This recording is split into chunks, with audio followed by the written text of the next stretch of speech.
My view is that Trump is too accommodating to Russia. But what's more important is that many of my Republican colleagues in his party, they did step up Republican and Democratic bipartisan support for the courageous struggle that Ukraine is in to defend itself from the invasion by the aggressor, Russia. Mr. Senator, what was your reaction and the reaction of your colleagues in Congress to this 28-point peace plan that the Trump administration unveiled in November? Well, we were appalled. That document really was a Russian favored document, and it really would have been the surrender of Ukraine. So we opposed it very strongly. I was in Halifax in Canada at a security conference with many of our allies from Europe, and they had the same reaction. And there was a very, very fierce pushback by me and my colleagues, but also by our European counterparts. We saw this as very, very detrimental to Ukraine's security and said so.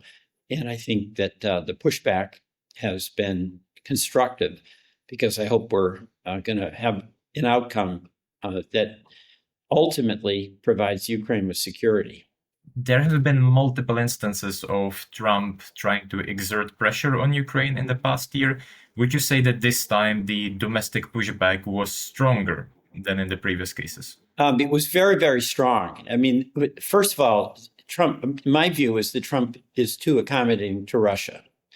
But what's more important is that many of my Republican colleagues in his party, they did step up. Senator McConnell had a very clear tweet indicating his opposition to this. And of course, he's the former majority leader.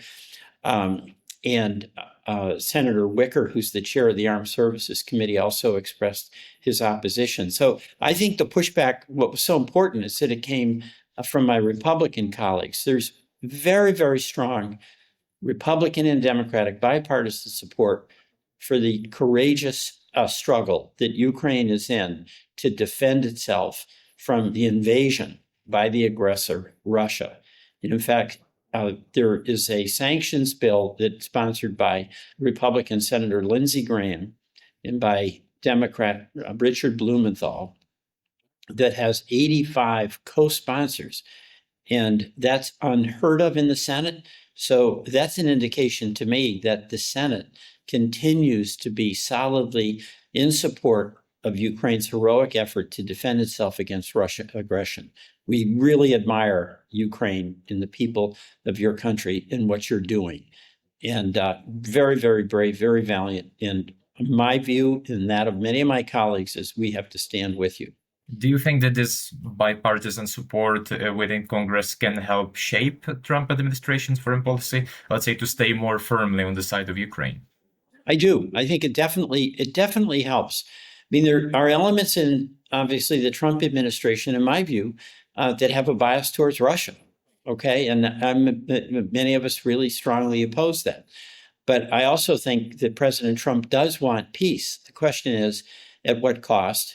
And the people of Ukraine ultimately should be deciding about what peace is acceptable, what outcome is acceptable to your country for its long-term security and independence. And so there's competing pressures on the president, but I think you're seeing that the United States Senate, with many, many Republicans from President Trump's party, want us to continue supporting Ukraine. Steve Witkoff is visiting Moscow again to lead negotiations on a peace deal with Vladimir Putin. What do you think about his role as a negotiator in the light of this recent leak that allegedly showed him advising a Russian official on how to talk to Trump?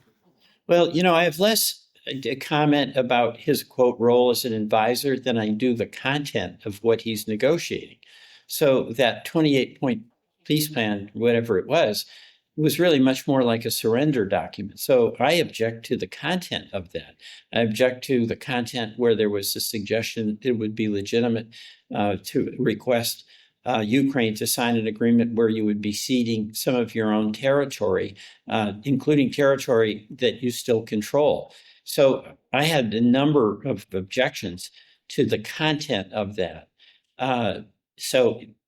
This is something that it's not about Witkoff as much as it is about what is the Trump administration seeking to do, and how is it going to push Russia? How is it going to push Ukraine? But the fact is, all of us have to acknowledge that this is your country and your future and your struggle. And it's your men and women who have suffered, who've lost lives, who have lost loved ones. And also, it's all a result of the extraordinary, brutal aggression of Vladimir Putin. And even as we speak, I know that he is continuing to target civilians, kids, schools. It's brutal, and we should stand with you. If we talk about the content of this peace plan, what should be the absolute red lines that the United States should not cross in terms of any negotiations with Russia? I believe we have to defer to Ukraine. You've been suffering the casualties. It's your country. So I think we have to give great respect and deference to your ability to make decisions about what is an acceptable peace plan. All right, because you're the one who's going to have to live with it. For us, where there's a mutual interest, is that there has to be a guarantee that at the end of this, we can have confidence that Russia will not resume aggression against Ukraine or against other countries in Europe. So there have to be security guarantees that would give Ukraine confidence in its future, but also give Europe and the United States confidence in a future where we had confidence that we could stop another aggressive action on the part of Vladimir Putin. You touched upon the topic of the sanctions bill in Congress. What do you think should be the US policy toward Russia, toward Ukraine, if this latest if this latest peace deal fails? Well, we should get tougher on Russia. I mean, I'm speaking for myself now, but I am very much in favor of us providing the weapons that Ukraine would need to be able to attack some of the munition factories deep inside of Russia, the drone factories that are being used to inflict real damage on your civilian population.